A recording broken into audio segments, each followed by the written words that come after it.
Est-ce que tu sais comment la majorité des entrepreneurs décident si leur business fonctionne? Ils regardent leur compte en banque. Et si le solde a un peu augmenté ou s'il est toujours positif, ils se disent que ça va. Sauf que en fait, ça va pas forcément parce qu'ils ne savent pas ce qui marche, ce qui leur coûte de l'argent, ce qui peut les ralentir aussi. Et je dois te dire que c'est pas rare de débuter une mission d'OBM pour un client qui nous dit je sens que je fais plein de trucs, mais je sais pas vraiment ce qui marche ou ce qui marche pas. Et si toi, tu as déjà rencontré cette situation, alors ce que je vais te partager juste après va vraiment te faire un déclic. Avoir une entreprise et être dans cette gestion à l'aveugle, c'est exactement comme piloter une voiture sans tableau de bord. Tu crois avancer jusqu'au jour où tu tombes en panne sans prévenir. Dans cet épisode, on va parler d'un pilier essentiel dans le métier d'online business manager, d'OBM ou de duopreneur comme j'aime appeler ce métier, le suivi des résultats. Le suivi des résultats, c'est ce qui va te permettre de passer de l'exécutante qui recueille plein de chiffres juste au cas où à la partenaire stratégique qui copilote la croissance avec son client. Si tu veux devenir ce profil rare et recherché, reste bien jusqu'à la fin de cet épisode. Je vais te montrer comment intégrer cette compétence et pourquoi elle est au cœur de ton métier d'OBM, tout comme la gestion des opérations, la gestion des projets ou la gestion des équipes. Mais avant de t'expliquer tout ça, laisse-moi me présenter. Je m'appelle Amélie Martineau et je suis formatrice et mentor pour les aspirantes OBM. Ce métier, moi, je l'appelle duopreneur parce qu'on forme un véritable duo de choc avec notre client entrepreneur. J'ai exercé cette profession pendant plusieurs années et en 2021, j'ai créé la Duopreneur Academy pour transmettre, professionnaliser et faire rayonner ce métier encore trop méconnu. Revenons à notre sujet du jour. Comment aider nos clients entrepreneurs qui ont cette fâcheuse tendance pour une grande majorité à piloter leur entreprise au doigt mouillé. Le flou, ça coûte très cher. Imagine un entrepreneur qui travaille très dur. Il est engagé, il est passionné, il poste sur les réseaux sociaux tout le temps, il envoie ses emails, il crée des offres, il vend même régulièrement. Son compte bancaire affiche la plupart du temps un solde positif. Et pourtant, il se sent toujours à côté. Il a cette impression désagréable de travailler beaucoup, mais de ne pas savoir pourquoi ça stagne exactement. Il fait, il refait encore et encore, mais il n'a pas vraiment de visibilité claire sur ce qui fonctionne vraiment. Le problème, c'est qu'il ne suit rien, pas de chiffres, pas d'analyse. Il se fie juste à une impression ou à un ressenti. Alors oui, je dis pas l'instinct, c'est génial pour démarrer, mais c'est limité, voire même dangereux parfois pour continuer à développer son entreprise. C'est là qu'arrive le pouvoir du tableau de bord. Je vais te poser une question simple. Est-ce que tu peux, là, maintenant, dire quelles actions t'apportent vraiment des résultats? Ça, c'est une question qu'on pose à nos clients. C'est ce qu'on apprend aussi dans la Duopreneur Academy. On apprend à créer un vrai tableau de bord adapté pour chaque entreprise qu'on accompagne en tant que duopreneur, en tant qu'OBM. C'est pas forcément un truc compliqué. Ça peut être juste un espace simple, super clair, où tu vas voir et ton client va voir aussi en un seul coup d'œil ce qui fonctionne, ce qui coûte en argent, en énergie, en temps, et surtout où concentrer tes efforts par rapport à ces résultats-là. Et ça, crois-moi, ça change tout dans le suivi d'une entreprise. Parce qu'on peut enfin répondre à des questions simples mais cruciales qui vont être par exemple, pourquoi est-ce que cette offre ne décolle pas? Quel canal attire vraiment les bons clients? Est-ce qu'on est rentable sur telle ou telle offre ou pas? Euh, j'ai envie de te donner un exemple un peu concret. Par exemple, une cliente vendait plusieurs services d'accompagnement qui semblaient assez bien fonctionner. Les ventes, elles étaient là en tous les cas. Mais dès qu'on a mis en place ce fameux tableau de bord, on s'est rendu compte qu'elle perdait de l'argent à chaque vente sur deux de ses services. Elle avait beaucoup de services. Les frais cachés, le temps passé, le suivi des clients complexes, les gros efforts marketing pour attirer une cible très différente sur ces deux offres-là, et aussi aucune possibilité de rediriger les nouveaux clients vers une autre offre beaucoup plus premium à la fin de cette offre-là. Bref, si elle n'avait pas mis en place ce suivi, elle aurait continué à creuser un trou dans son entreprise sans s'en rendre compte très facilement en tous les cas. Mais peut-être que toi, tu te dis, OK, j'ai bien compris l'intérêt d'avoir un tableau de bord, j'ai bien compris pourquoi je dois faire ça pour mes clients en tant que duopreneur, en tant qu'OBM, mais en fait, qu'est-ce que je dois mettre dans ce tableau de bord? Qu'est-ce que je dois suivre? Et c'est là que beaucoup se perdent parce que on a envie d'avoir des dizaines et des dizaines de chiffres, peut-être des fois des centaines, et surtout parce que on va tout mélanger. Les données, les métriques, les KPI, les chiffres de finance, de vente, de marketing. Alors oui, tout ça, effectivement, c'est important, mais il faut savoir l'organiser, le présenter et savoir qu'est-ce qu'on va aller chercher comme données et qu'est-ce qui va nous être utile pour prendre ensuite des décisions. En fait, il te suffit surtout de décider exactement quoi suivre, pourquoi suivre ça et comment le suivre. T'inquiète pas, je vais t'aider à y voir beaucoup plus clair d'ici la fin de cet épisode, promis. Souvent, quand je rencontre une aspirante OBM, elle me dit que elle aimerait bien être OBM, mais que cette partie de suivi des chiffres, ça lui fait un peu peur parce que fondamentalement, elle aime pas vraiment les chiffres, ou en tous les cas, elle n'est pas très à l'aise avec les chiffres.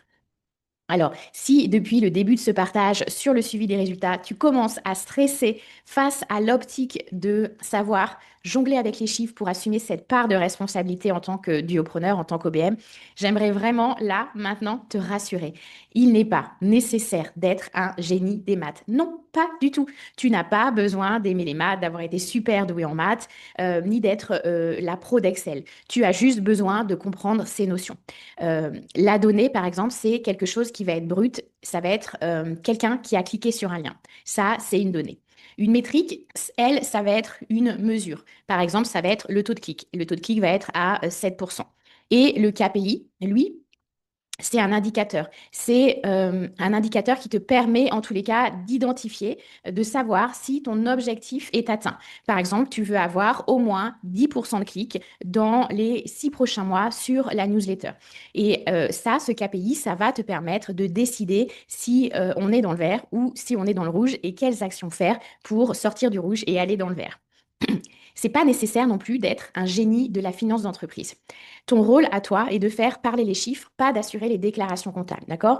Dans le suivi que tu dois faire, tu poses avant tout des questions qui vont être des questions stratégiques avant de chercher, le cas échéant, la formule mathématique qui te permettra d'avoir la réponse. Le KPI, il est là pour t'aider à décider, donc pas besoin de paniquer. Le KPI, il n'est pas là pour que tu sois complètement noyé dans des dizaines de chiffres dans un tableau. C'est vraiment la réponse à une question que tu poses à un moment donné dans l'entreprise, dans la tienne ou celle de ton client pour savoir si ce que tu veux atteindre, tu es en train de l'atteindre, ça fonctionne, ce que tu as mis en place fonctionne. Et en tant que duopreneur, eh ben, tu ne suis pas juste les données parce qu'il faut le faire, parce qu'on m'a dit, OK, il faut suivre les données dans mon métier, donc je le fais. En fait, tu les utilises, ces données, de manière intelligente pour éclairer les prises de décision qui vont être prises. Tu apportes vraiment une vraie valeur stratégique à tes clients. Tu deviens celle qui va dire, en fonction des objectifs qu'on vient de se fixer, voici les KPI qui seraient intéressants à suivre. Ou alors, tu vas dire à ton client, je voulais discuter de ce canal d'acquisition-là. En fait, je me suis rendu compte en regardant les chiffres qu'il ne rapporte rien. Il faut qu'on prenne une décision. Ou alors, en regardant ton tableau de bord une fois par semaine ou une fois par mois, tu vas alerter ton client en disant, en fait, cette séquence d'emails, euh, elle est bien inférieure aux résultats qu'on a habituellement sur ce type de séquence d'email. Les autres fois, on convertissait 3 fois plus. Donc, on pourrait peut-être réutiliser les anciennes séquences qui semblent mieux fonctionner. Donc, tout ça, tu l'inventes pas, tu fais juste parler les chiffres que tu as pu récolter. Et c'est la même chose, tu vas alerter par exemple ton client sur un produit qui se vend bien, mais qui a une marge très faible. Donc, tu vas proposer à ton client peut-être de réfléchir à une nouvelle stratégie tarifaire. Et en fait, c'est pas que tu as des meilleures idées, c'est juste que ton client, il est souvent pris dans le tourbillon de son business, dans le tourbillon du quotidien, les mains dans le cambouis. Et parfois, il peut avoir, lui aussi, du mal à prendre de la hauteur pour analyser ce qui fonctionne ou ce qui fonctionne pas. Il est aussi pris dans certaines habitudes. Donc, il a besoin, à ses côtés, de toi qui va pas seulement gérer les coulisses dans son entreprise à ses côtés, il veut pouvoir faire confiance à quelqu'un comme toi qui sait analyser les données et qui sait l'aider à prendre les meilleures décisions pour son entreprise en toute connaissance de ces données-là que tu es en train de lui mettre sous les yeux. Et maintenant, peut-être que tu vas me dire, OK, j'ai bien compris, je vais savoir faire ça, mais à quelle fréquence, en fait, je dois suivre tout ça? Je vais te donner le cadre que j'enseigne en tous les cas dans la Duopreneur Academy. Ce que je dis aux élèves, c'est que chaque semaine ou chaque mois, selon la taille et les enjeux de l'entreprise, tu regardes les contenus, les emails, les canaux d'acquisition, tu suis les ventes, les conversions, la croissance, etc. Donc chaque semaine ou chaque mois, selon les enjeux et aussi selon le volume de l'activité. Et aussi, tu as cette responsabilité-là de suivre les indicateurs spécifiques à chaque projet important. Ce sera un suivi qui sera différent du suivi opérationnel sur le long cours. Et pour les outils, eh ben, en fait, tu peux faire ça super simplement avec Google Sheets ou avec Excel. C'est pas vraiment l'outil qui compte. Ce qui compte, c'est d'avoir un espace qui va être clair, qui va être partagé avec ton client et d'autres membres de l'équipe et qui soit surtout exploitable. Tu peux très bien saisir toi-même les données pour débuter. Tu peux très bien toi-même faire un tableur Google Sheets très simple.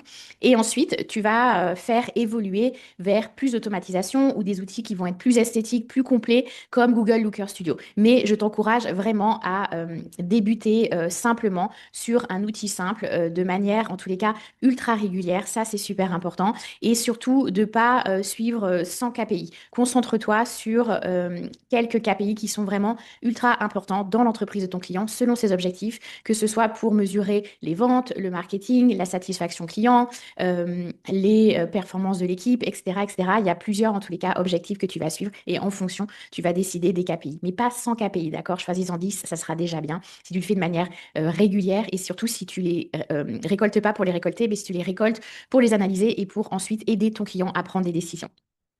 Parce que c'est ça, en fait. Tu ne peux pas améliorer ce que tu ne mesures pas. C'est une phrase que je répète souvent et elle est tellement vraie. Tant que tu pilotes au ressenti, tu ne peux pas prendre des décisions qui vont être des décisions performantes, solides. Tant que tu n'as pas les bons chiffres, tu restes dans le doute, dans le flou, dans la réaction plutôt que l'anticipation et tu vas pas accompagner la prise de décision de ton client.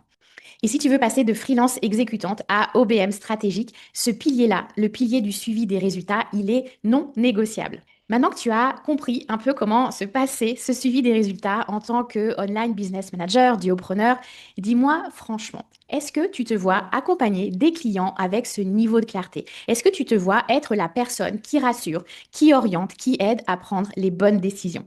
Parce que c'est exactement ce qu'on t'apprend dans la Duopreneur Academy, le programme complet pour devenir online business manager.